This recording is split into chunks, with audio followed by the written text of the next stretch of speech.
అందరికీ నమస్కారం. ఛానల్ కి స్వాగతం. ఈ రోజు మనం ఈ వీడియోలో మేషరాశి వారికి ఈ నవంబర్ నెలలో 11, 12, 13, 14, 15, 16 తారీఖుల్లో జరిగేది తెలిస్తే నిజంగా ఆశ్చర్యపోతారు. నక్కతోక తోకినట్టే అనే మాటలు ఎందుకు వాడాల్సి వచ్చింది? పనులన్నింటినీ కూడా 10 నిమిషాల్లో పక్కన పెట్టి ఈ వీడియోని ఒంటరిగా చూడండి, లేదంటే మీకంటే దురదృష్టవంతులు మరొకరు ఉండరు అని చెప్పుకోవచ్చు. వీడియోని ఎక్కడా కూడా స్కిప్ చేయొద్దండి. ఎంతో మంది ఎన్నో రకాలుగా చెప్తూ ఉంటారు, కానీ చాలా చోట్ల నుంచి ఇన్ఫర్మేషన్ని సేకరించి కేవలం మీకున్న ప్రశ్నలు అన్నింటికీ కూడా ఈ ఒక్క వీడియోతో సమాధానం చెప్తాను. మేషరాశి వారికి కావాల్సిన ఇన్ఫర్మేషన్ మొత్తం కూడా ఈ వీడియో క్లుప్తంగా వివరించడం అయితే జరిగిందండి. కాబట్టి ఈ వీడియోని ఎక్కడా కూడా స్కిప్ చేయొద్దండి, చివరి వరకు చూడండి, అప్పుడే మీకు పూర్తిగా అర్థమవుతుంది. వీడియోలోకి వెళ్తే ముందు ఒక చిన్న రిక్వెస్ట్, మొదటిసారి మన ఛానల్లోకి వచ్చే మన ఛానల్ని సబ్స్క్రైబ్ చేసుకుని వీడియోకి ఒక లైక్ ఇవ్వడం వలన మరికొంతమంది మేషరాశి వారికి వీడియో అనేది రీచ్ అవుతుంది. అంతేకాకుండా మాకు కూడా కొంచెం మోటివేషనల్గా కూడా ఉంటుందన్నమాట. ఇక మేషరాశి వారికి వ్యక్తిగతంగా విషయానికి వస్తే మొదటి నుంచి కూడా చాలా కష్టజీవులు. వీరికి ఊహ తెలిసిన దగ్గర నుంచి కూడా ఎన్నో రకాలైన నష్టాలు అన్నీ అనుభవిస్తూ ఉన్నారు అని చెప్పుకోవచ్చు. కుటుంబం యొక్క బరువు బాధ్యతలన్నీ కూడా ఈ మేషరాశి వారి మీదనే పడి కుటుంబ భారం మొత్తం కూడా ఈ చిన్న వయసులోనే మోయాల్సి వచ్చింది అని చెప్పుకోవడంలో ఎటువంటి అతిశయోక్తి లేదు. అంతేకాకుండా ఈ మేషరాశి వారు చిన్నప్పటి నుంచి కూడా ఎన్నో రకాలైన కష్టాలను స్వయంగా అనుభవించడం వలన ఈ అనుభవాలన్నింటికీ కూడా పాఠాలను మార్చుకొని కొన్ని రకాల సమస్యలను ఇప్పటికీ కూడా ఆ సమస్యలు వీరి దగ్గరకు రాకుండా ఎంతో జాగ్రత్త పడుతూ కుటుంబాన్ని, వీరి యొక్క బరువు బాధ్యతలను ఎంతో జాగ్రత్తగా తీసుకుని వస్తున్నారు అని చెప్పుకోవచ్చు. ఇక మేషరాశి వారి వ్యక్తిగతంగా అందరూ బాగుండాలి, అందులో మేము కూడా ఉండాలి అని అనుకునే వ్యక్తులలో మేషరాశి వారు ముందుంటారు. ఎదుటి వారికి ఏదైనా కష్టం వచ్చినా, ఏదైనా ఆపద వచ్చినా కానీ ఆ కష్టం వారి నుంచి ఎలా దూరం చేయాలి, ఆ కష్టం వారు పడకుండా ఉండాలంటే ఏం చేయాలి, ఎటువంటి సలహాలు ఇవ్వాలి అని ముందుగా ఆలోచించే వారిలో వీరే మొదటి స్థానంలో ఉంటారు అని చెప్పుకోవచ్చు అన్నమాట. ఇక మేషరాశి వారు వీరి యొక్క కుటుంబ సభ్యుల ద్వారానే చాలా మోసపోయారు. ముఖ్యంగా ఉన్న వాళ్ళే వీరి చుట్టూ చేరి వీరిని అవసరాలకి వాడుకొని వీరి యొక్క అవసరాలన్నీ తీర్చుకున్న తర్వాతే వీరిని దూరంగా నెట్టివేయడం, మళ్ళీ అవసరం వచ్చినప్పుడు వీరి దగ్గరికి రావడం, మళ్ళీ అవసరాలు తీర్చుకోవడం, మళ్ళీ దూరంగా వేయడం, ఇటువంటివన్నీ కూడా చేస్తూ ఉండటం వలన వీరి జీవితంలో ఎన్నో రకాలైన కష్టాలను, నష్టాలను పొందుతారు. ముఖ్యంగా ఇప్పటికీ మేషరాశి వారు చాలా రకాలైన జీవిత పాఠాలను నేర్చుకున్నారు అని చెప్పుకోవచ్చు. ఎందుకంటే మీరు చిన్నప్పటి నుంచి అనుకున్న వాళ్ళే ఎలా మోసం చేస్తున్నారు, మీరు ఏ రకంగా అవసరాలకు వాడుకుంటున్నారు, ఎన్ని రకాలుగా మోసం చేయాలని ప్రయత్నిస్తున్నారు, ఇదంతా కూడా వీరికి ఇప్పటికే ఒక్కొక్క రకంగా తెలియడం వలన వీరు వాటిని అన్నింటినీ కూడా అనుభవాలుగా తీసుకుని ఇకపై ఎటువంటి కష్టాలు అనేవి జీవితంలో రాకుండా, మళ్ళీ తెలివి తక్కువతనంగా చిక్కకుండా ఉండటానికి ఎటువంటి జాగ్రత్తలు అనేవి తీసుకోవాలో అన్నీ కూడా ముందుగానే నేర్చుకున్నారు. కాబట్టి మునుపటి కంటే చాలా వరకు కూడా బెటర్ అయ్యారని చెప్పుకోవచ్చు. అలా అని మేషరాశి వారు తెలివి తక్కువ వారా అని అనుకుంటే నిజంగా అది పిచ్చితనం అండి. ఎందుకంటే మేషరాశి వారు చాలా తెలివైన వారు, కాకపోతే నమ్మిన వారి కోసం ప్రాణం ఇస్తారు. ముఖ్యంగా నా అని అనుకున్న వాళ్ళ కోసం ఎంత దూరమైనా వెళ్తారు, ఏమైనా చేస్తారు. ఇక ముఖ్యంగా మేషరాశి వారికి ఏదైనా ఒక పని అప్పజెప్పాము అంటే గనుక ఆ పని పూర్తయ్యేంత వరకు కూడా నిద్రపోరన్నమాట. అందరూ ఒక రకంగా చేస్తారు, కానీ మేషరాశి వారు ఆ పనిలో ఎటువంటి లోటులు లేకుండా పని 100% సక్సెస్ఫుల్ అయ్యేంత వరకు కూడా నిద్రపోకుండా చక్కగా 100% సక్సెస్ఫుల్గా పూర్తి చేస్తారని కూడా చెప్పుకోవచ్చు అన్నమాట. ఇంకా అంతేకాకుండా మేషరాశి వారు చూడటానికి చాలా అందంగా, చాలా ఆకర్షణీయంగా, చక్కటి రంగుతోటి, చక్కటి రూపుతోటి, విశాలమైన నుదురుతోటి, పెద్ద పెద్ద నేత్రాలతోటి ఎదుటి వారిని ఇట్టే ఆకర్షించేటటువంటి వారు వారి యొక్క తోటి చాలా చాలా ఆకర్షణీయంగా ఉంటారన్నమాట.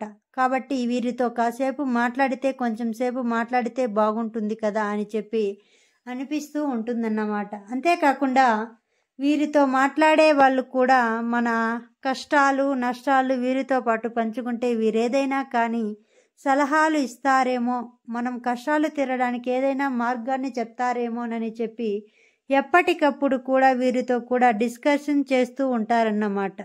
వీరికి ఫ్రెండ్స్ సర్కిల్ కూడా చాలా ఎక్కువగా ఉంటుందన్నమాట. ఫ్రెండ్స్ ఆపదలో ఉన్నవారన్నా కూడా సహాయం చేయటానికి ఎప్పుడు ఒక అడుగు ముందే ఉంటారు.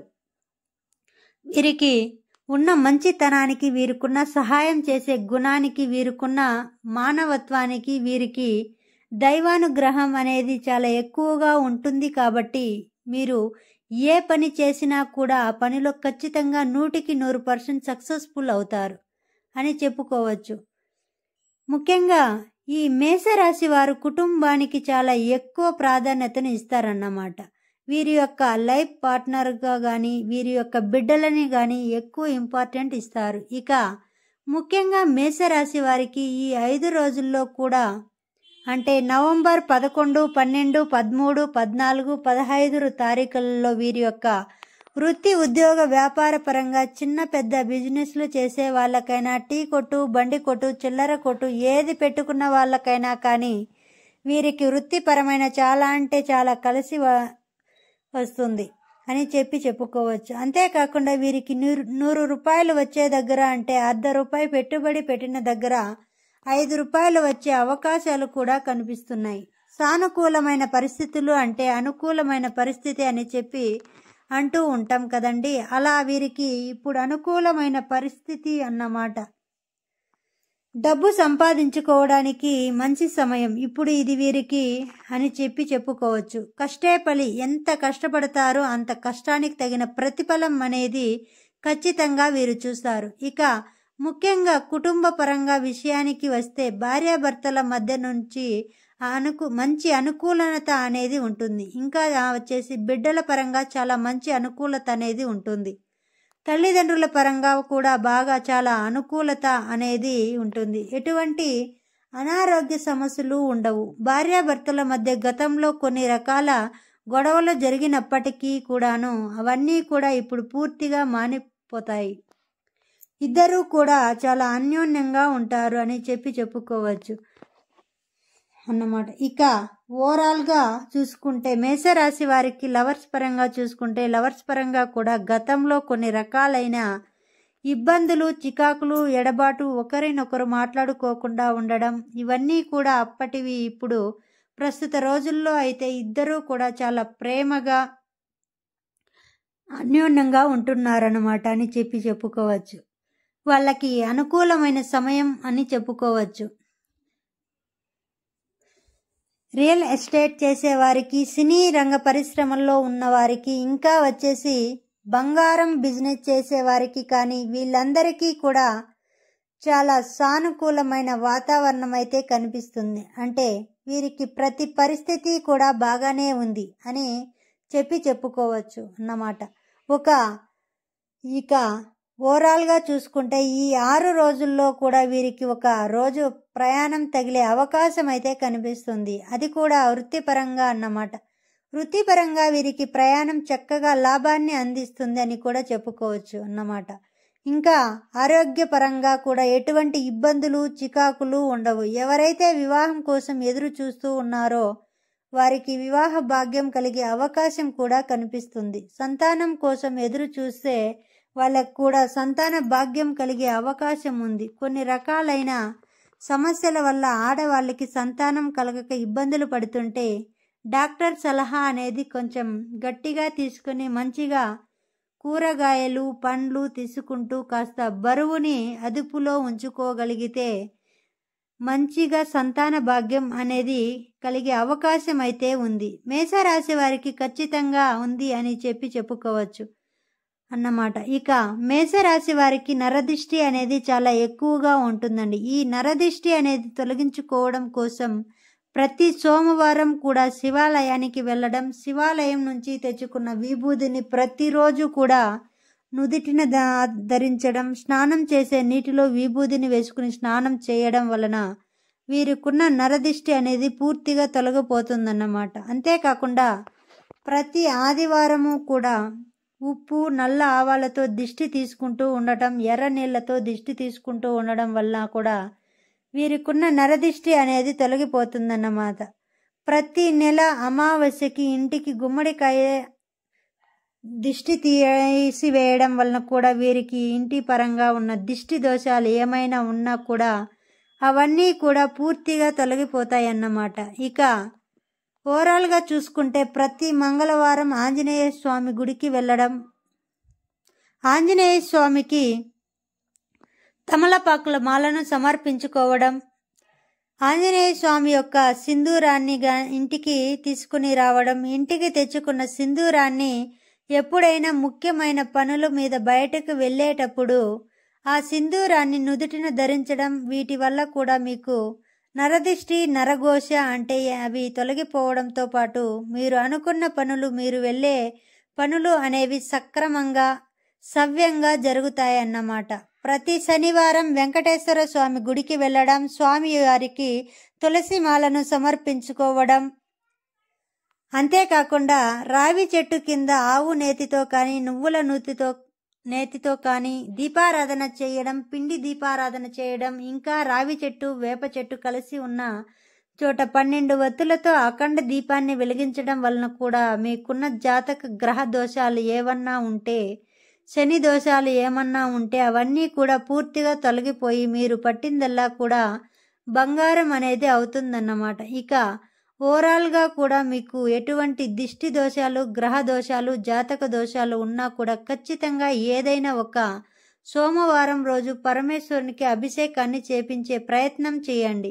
ఈ ఆంజనేయ స్వామికి పేరు మీద అర్చన చేసే ప్రయత్నం కూడా చేయండి. దీనివల్ల కూడా మీకున్న జాతక దోషాలు, గ్రహ దోషాలు ఇవన్నీ కూడా నివారించబడతాయి. మీకున్న అనారోగ్య సమస్యలు కూడా పూర్తిగా తొలగిపోతాయి.